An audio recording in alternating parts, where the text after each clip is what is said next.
In the long arc of history, modern Pakistan is very much a new nation, and for a country whose name was coined as recently as January 1933, it's only fitting that its capital city is even newer. From the moment it was commissioned in 1959, Pakistan's capital city of Islamabad was as bold an endeavor as the nation of Pakistan itself, an effort to create a booming metropolis where none had existed before. One of only a few truly successful planned cities, Islamabad now boasts a metro area population of more than 2 million. In a country that still struggles with things like literacy, infant mortality, and infrastructure, Islamabad is, in many ways, a shining cosmopolitan example of what Pakistan hopes to be. But at the same time, the city's stark contrast against the rest of Pakistan is not by accident. From a building process fraught with difficulties and short-sighted design choices to a finished product that has created a gilded age for Pakistan's elite and pushed its urban poor into slums, the creation of Islamabad is as much a cautionary tale as it is a legitimate achievement of planned city architecture. So, in today's video of known facts, we're going to explore both sides of Islamabad, from conception to completion to the state of affairs today. So when Pakistan gained its independence in 1947, the government established its seat of power in the port city of Karachi, which was at the time midway through a process of rapid expansion. The partition of India, also in 1947, had split the formerly unified British Raj into the predominantly Hindu state of India and the predominantly Muslim state of Pakistan. But as we've actually covered on our sister channel Into the Shadows, that partition was brutally painful for both sides. Suffice to say that the partition was accompanied by a tremendous loss of life in both India and Pakistan, and it forced millions upon millions of people to migrate across the region. Many of those migrants ended up in Karachi, and as the city's population swelled faster than urban planners could handle, it began to look less and less like a proper capital and more like what it actually was at the time: a hasty provisional solution that had little hope of ever being suitable for the job. Karachi spent its time as a capital overwhelmed with refugees, many of whom lived in poverty and squalor. And the city's location on the Indian Ocean brought up legitimate concerns from the Pakistani government around whether it could actually be defended in a time of war. Although the city experienced an economic surge in the 1960s, followed by a construction boom in the 70s, these advances were only relative to what Karachi had been when it was in the height of crisis. The beleaguered city had a very long way to go before it could be anywhere near capable of holding its own as a proper capital. It was in the face of these difficulties that, in 1958, Pakistan formed a team to identify a site for a permanent capital city. At the time, there were no cities in the country that would have been anywhere near capable of handling the people or industry that a capital city brings, and none that could provide suitable infrastructure to support new and often wealthy communities. Whatever capital Pakistan did get would have to be built from the ground up.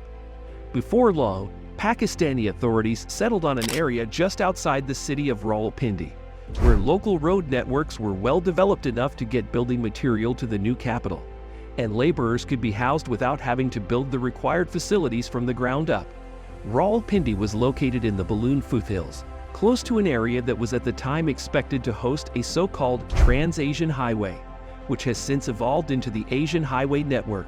Finally, it addressed the strategic concerns of the Pakistani military, where the altitude, terrain, and absence of sea made the location a far more defensible place if war with India or another regional power broke out. The new capital city would be built while leaning on the urban and natural assets of Rawalpindi, and the capital, named as Islamabad or the City of Islam, would become an indispensable part of the vision for Pakistan's future. The early plan for Islamabad relied on the concept of Dynamopolis, that is, a dynamic metropolis. As the city's urban planner, a Greek architect named Doxiadis saw it, Islamabad would form the centerpiece to a broader metropolitan area, which would fuse the city not just with Rawalpindi, but areas that would be designated as a national park.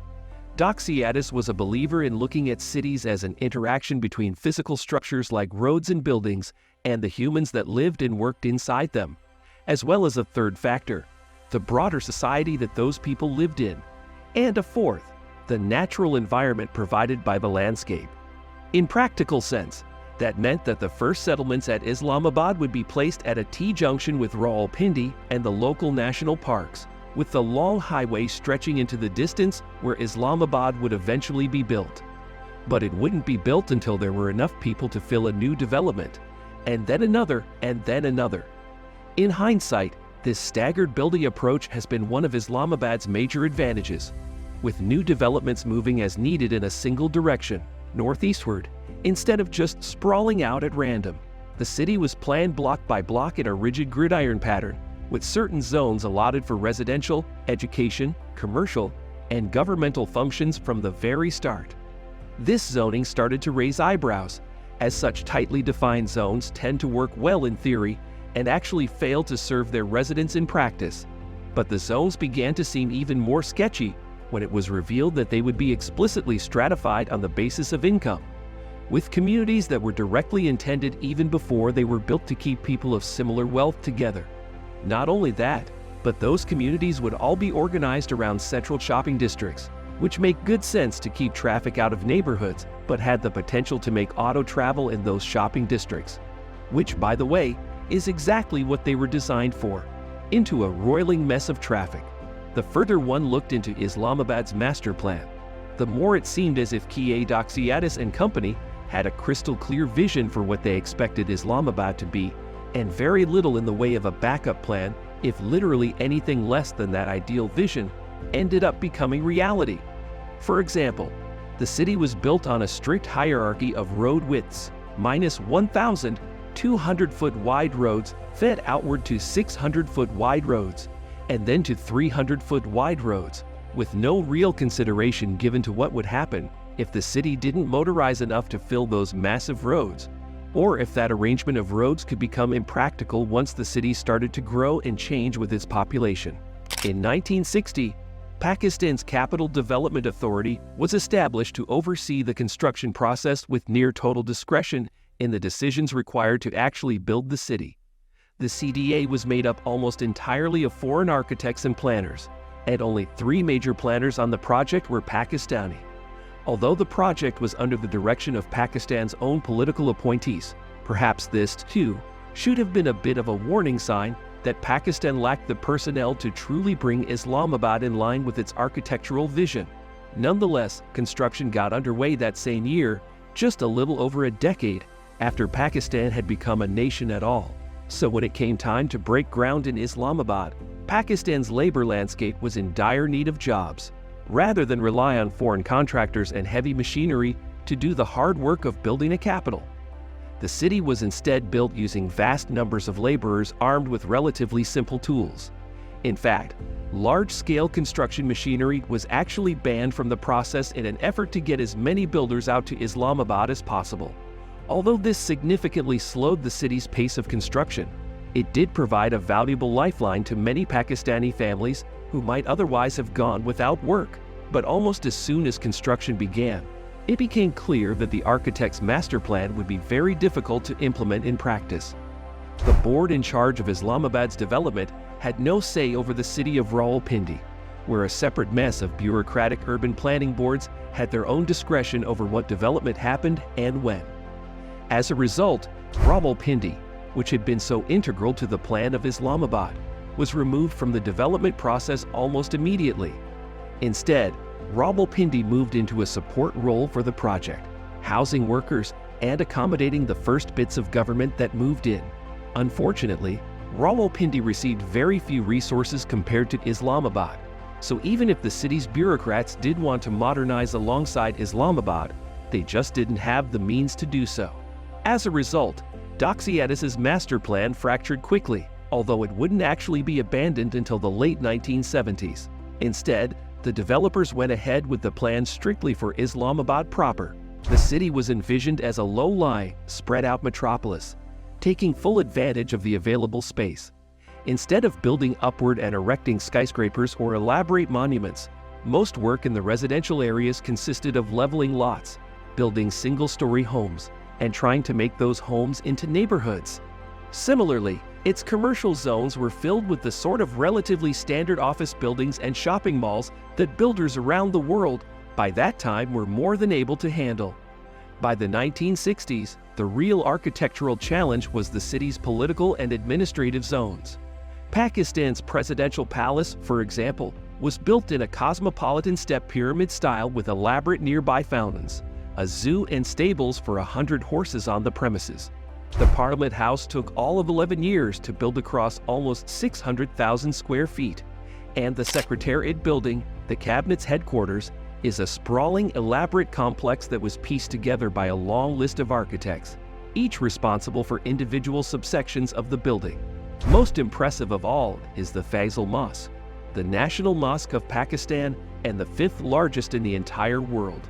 Comprising an 8-sided shell meant to resemble a Bedouin tent and 4 minarets, each over 250 feet tall. Like the rest of the city, these detailed massive structures were built without heavy machinery, by the tools and labor of construction workers from all across Pakistan. During the construction process, international onlookers had reason to be skeptical on whether or not Islamabad would ever be a success. After all, Pakistan at the time was not a wealthy place, and the recent example of Brasilia, a capital city that Brazil had also made from the ground up just a few years earlier, showed just how much of a drain a planned capital could be on a country's limited resources. But in Pakistan specifically, there was reason to grit one's teeth and advocate pushing forward with the project anyway. The alternative was trying to get Karachi into shape to be a capital, and that simply was just not going to happen. Construction pressed on through the mid-1960s until finally, the city's essential works were declared complete in 1966. From there, Islamabad continued to develop its residential and commercial areas as more and more elements of government made themselves comfortable in Pakistan's new seat of power. In 1981, Islamabad was designated a special territory independent of the surrounding Punjab province. And although it was kept administratively distinct from nearby Rawalpindi, the two cities spent decades intermingling and becoming more reliant upon each other until today's Islamabad, very much including Rawalpindi, could finally take shape. The modern city of Islamabad is among the most modern cosmopolitan cities in all of South Asia and has quickly grown into a governmental and diplomatic powerhouse not just in Pakistan, but on the world stage. As Pakistan has continued to grow in its economic power, Islamabad has been a direct beneficiary. Business centers like the Centaurus Complex and the Blue Area District have arisen out of the ground as a result. The city is Pakistan's largest educational hub, boasting several universities, and its population of expatriates has only grown with time. Rather than a concrete jungle like New York or Hong Kong, Islamabad has remained lush and green, surrounded by incredibly well-preserved forests and national parks, all coming together to make Islamabad one of the most visually stunning capital cities in the world. But with all the intense and often prescriptive work that went into planning out the lay of the city, it should perhaps be unsurprising that, in practice, Islamabad is something of a stale place to be. Its layout, designed on a utopian ideal of what a city of the future might be, ends up somewhat cold and sterile in many places. Go into Islamabad with a checklist of things that a city should have, and you can probably check off the entire list. But the variety, the community, and the powerful energy of a thriving city, they're all missing at its center, and word gets around. While there's not an explicit shortage of people willing to live in Islamabad, it's not exactly a place that makes young, aspiring Pakistanis light up when they speak of the possibility of making it. At least unless they want a career in politics, that is. And now it should be clear, people absolutely do move to Islamabad chasing opportunity. But these decisions are more due to the simple fact that Islamabad is one of the few major urban centers that Pakistan can offer at all. It's all about a combination of quick economic growth and the fact that a majority of its residential zones were built with middle-class or wealthy individuals in mind, have led to perhaps Islamabad's worst problem in the modern day, a housing crisis in which many of the laborers, service workers, and domestic personnel who are responsible for making Islamabad run smoothly can't afford housing in the same city where they work. And without readily available housing options, those people have had to create their own places to live in rapidly expanding slums and shantytowns that now comprise about 10% of the city's land area. Here, working Pakistanis mix with refugees from Afghanistan and elsewhere, and religious minorities are significantly overrepresented compared to the status elsewhere in Pakistani society. Clean water is hard to come by. Sanitation services are woefully under-equipped to handle the number of people living there, and with Pakistan's very low daily wages for unskilled workers, it's difficult for most slum residents to ever work their way out towards something better. In many ways, Islamabad has thus divided into two cities, one in which political and business elites are welcome to indulge in the pleasures of a modern metropolis, and one in which the people responsible for that metropolis struggle to keep up. Islamabad has expanded outward in recent years, leapfrogging into new settlements and developments for the wealthy. Each time a new neighborhood ends up with a new slum nearby, filling its own part of the city's urban sprawl. The city's population steadily grown to the point that its metro area today boasts some 2 million residents, over half of whom have arrived in the 21st century. But for every one person who comes to Islamabad to enjoy the high life, so does another who's likely to spend years or even decades scraping by. In many ways, this reflects life across Pakistan, where just 20% of the national population commands nearly half of its income. But like in many nations, Pakistan's capital city is a caricature of the problems being faced elsewhere. They're just bigger in Islamabad, and they're harder to ignore. This was a problem that the city's architect, K. Doxiartis, had tried to address before Islamabad was even built. In his own words, "A capital city exercises great influence on the entire country. Thus, its inhabitants should not belong only to one social group, economic, political, ethnic, etc., but should belong to as many groups as possible." Certainly, Doxiartis and the team behind Islamabad's master plan had not intended to fill their city with shanty towns, even if lower-class areas were explicitly segregated in the initial plan. But as Islamabad was built, the city's decision to abandon its master plan has led to the sort of haphazard urban sprawl where these avoidable problems only grow larger each year. In the face of this major issue, Islamabad has attempted to make itself better, but urban economic development has been badly underpowered in recent years, with not enough money traveling into the right areas to make it a truly livable city. As the city has covered more and more territory, the surrounding forest has been lucky enough to survive, but rising temperatures and dryness in the region have prompted early signs of impending ecological collapse. At the same time, Islamabad's population has continued to swell because, as much as both cities have intertwined, their decades-long history apart has led Rawalpindi to shoulder the burden of Islamabad's wealth inequality. When it comes to Islamabad's future, the unfortunate reality is that the city and its people can just expect more of the same. The city's public works and infrastructure are crumbling from a lack of maintenance, and the few efforts the city has made to mitigate those problems simply aren't enough. The city only just got a bus system in 2015. With no rail or other public intercity transport to speak of except for a mess of taxicabs and ride shares. Because the city was never built to be population dense, its developments continue to consume more and more land, increasing the city's service area in a sprawl of single-family homes, but not fostering any of the dedicated centers that a city needs to thrive. In fact, the city has struggled to even regulate its own development, with many of them being built illegally or without public approval. Islamabad's near-complete dependency on cars has begun to make the city's major roads impossible. All things considered, we still must give credit to Islamabad for doing that one great difficult thing that so many planned cities fail to do. Put it simply, that it exists. People live here. It serves an important function, and has forever avoided the list of misguided planned city attempts that were dead on arrival. But as impressive a feat as Pakistan accomplished by building Islamabad, it's been chronically unable to follow through on delivering the city that Islamabad might have been. On its current course, Islamabad is headed down the long and painful road to urban decay, and unless something radical changes, that's precisely where the city will eventually end up. If you like this video, kindly subscribe our channel. Thank you.